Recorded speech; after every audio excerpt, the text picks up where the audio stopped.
Okay, I want to continue our what you call the discussion on the land and building. I said to you that you have to rewrite it here instead of here. Why is that? Because this section is not available, is unavailable. So only this section available. This one is actually section G14. So you go there, you will have a G14.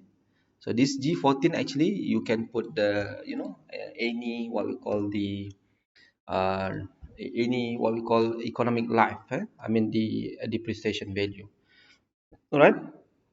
So the land and building they will appear here. They will appear in your what we call the balance sheet here. So you will have here instead of having the 100K, you only have got 85,714. Why is that? Because that is based on the table that you have here under the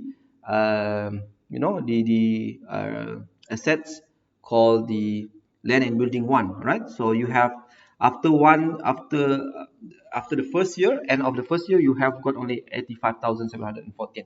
So this is because of depreciation value, okay, that dropped up to 14,286.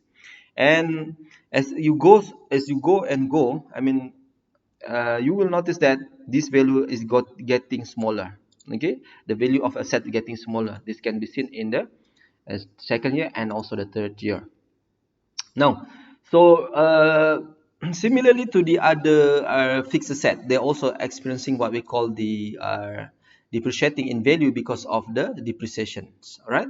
So instead of having the full value, for example, here you see the full value of van is 40K, but towards the end you only have, I mean, towards the end of the year one you only have 34,000, right? Because of depreciation. Um, so I hope that you understand the reason why we have that. So this is explained by the depreciation schedule here. Depreciation schedule shows for the all four fixed asset that we have. Talking about this one, the depreciation value. I think that you may choose between the straight line or the declining balance. The straight line means that you uh, the the annual depreciation are equal across the year. Okay. As for the a declining balance, meaning that it based on the outstanding balance. Both I suggest you to choose the straight line. This one is more easy to calculate. And one thing that I want to re-highlight here is about the the collection for sales and also payment for purchase. Okay, as I explained earlier, this will affect your not only your balance sheet, sorry, your income statement. Here you have the the things that we call uh, income statement that we call the what we call sorry. I just want to highlight that that one will affect not your income statement. Actually, your balance sheet, right? So you have the account receivable, right? So that actually fall under the your current asset. Receivable means that one day you will going to have you receive in the next month you're going to receive some amount of money that consists of 10%. This one, that 10%, right? Because of allowing your buyer to pay to buy on credit. All right. At the same time, also you have what we call account payable 367 that actually represent this value. Okay, this value 10%. Okay, that 10% actually equivalent to the this value just now. Okay, this value, what value? This value. Okay, where is it? Balance sheet. Account payable 367. All right. So how do you calculate that? Okay, as I told you that go to here, find me the value 44009 times 10%. Okay, 10% times 0.1. Okay, so you have 4406, right? Okay, divided by 12. Okay, 367. So this one value equivalent to 367. So this one for 1 month only, sorry, this one for 1 month, but if you times 12, you will have the 10% equivalent to the 4,000 just now, right? So they also appear in cash flow, right? They also appear in cash flow. For example, you see under the cash flow, you will have this one. Under the, I'm talking about the first one. I'm talking about the collection of for sales. This one, the 10% here, all right, which is equivalent to 4,800. That will be appear here, 4,800. Where is it? It is called under this category. Mana category, this one. Account receivable 4,800. You see 4,400. Okay, for every month.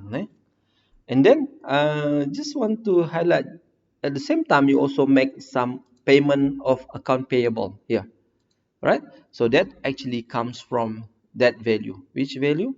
This value. Sorry, from this statement, from this one account, what we call account payables, account payable, account payable. This one is that things that we call the um, what we call the receivables. So hope that you understand the things. Okay, so next thing that I want to show you, you need to show the increase in working capital. Working capital, actually working capital is actually this amount, this amount, this amount, and also this amount. So it only I want to show you that you need to make some adjustment on these numbers. Normally we put 5% only. Okay, if you want to add more working capital, meaning that you allocate more money so that we can cover some expenses that we made for the monthly expenses in operating, admin, and also operation. So here, let's say you put 5%. Okay, then next, for example, you put 7%, and then it's okay as long as it is not too high. I think that below 10% is okay. All right.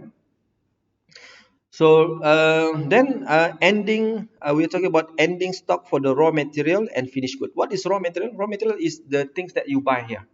This one. Okay. Okay. We want to see at the beginning and also at the end. Okay, so we want to see, do we have what we call raw material left? At the same time, we also want to see, do we have some finished good left? Because normally we have raw material and then we transform or we process it into the finished good. So we want to know if we have a finished good. All right. For example, let's say we're talking about cake. So you do some baking. Okay, so you need the raw material. Okay, so we want to know at the end of the day, I mean at the end of the year one, how much ingredient that left. At the same time, how much cake that left at the end of the year. So that's what we call the ending stock of the finished good. So you can put these numbers. According to the textbook, it says that if the business is manufacturing, then there is a raw material stock. Okay, there is a raw material stock. If you are choosing a what we call the manufacturing.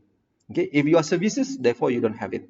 The amount can be estimated based on the usage requirement of raw material for the 1 week or for the 1 month. All right, so if you have 1 month, you times 12, so you will have the end of the year's estimate. Ending of our inventory for the finished good is the same. Is the same. So here, this is applicable. This one is applicable for manufacturing and trading business, not for service. This amount is based on the amount of unsold product available by end of the market. So how much left that not for selling or unsold. So that's how you see it, how you are going to put that numbers. So I'm going to stop to see that we don't have much time left.